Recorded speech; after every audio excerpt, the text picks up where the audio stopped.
ধানমন্ডি আবাসিক এলাকার লেক ঘেঁষা এই বাড়িটি স্থাপত্য শিল্পের এক অপরূপ নিদর্শন। লেকে ঘুরতে আসা যে কোনো মানুষের চোখ সহজেই আটকে যায় বৈশিষ্ট্যময় লাল ইটের বাড়িটির ওপর। তবে এবার তা অতীত হতে চলেছে। ভবনটির জায়গায় গড়ে উঠবে নতুন বহুতল ভবন।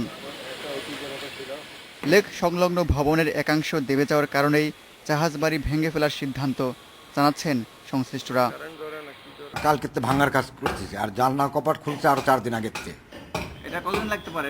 এটা 3-4 মাস।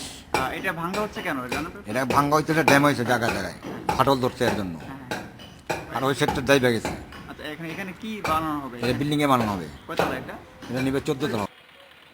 তবে নান্দনিক এক স্থাপত্য শৈলীর বিলুপ্তিতে হতাশ অনেকেই। লেকে তো বিরাট ঐতিহ্য এই বিল্ডিংটা ছিল, এই জন্য আমাদের সবার এটা ভালো লাগতো।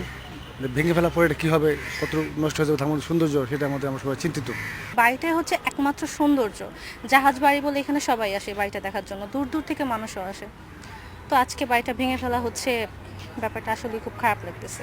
এর ফলে লেকের দর্শনার্থীদের উপরে যেভাবে প্রভাব ফেলবে, ঠিক গল্পগুলোর উপরে প্রভাব ফেলবে। মানে এখন থেকে আর গল্পগুলো, হাতে প্রচলিত গল্পগুলো সব নষ্ট হয়ে গেল আর কি।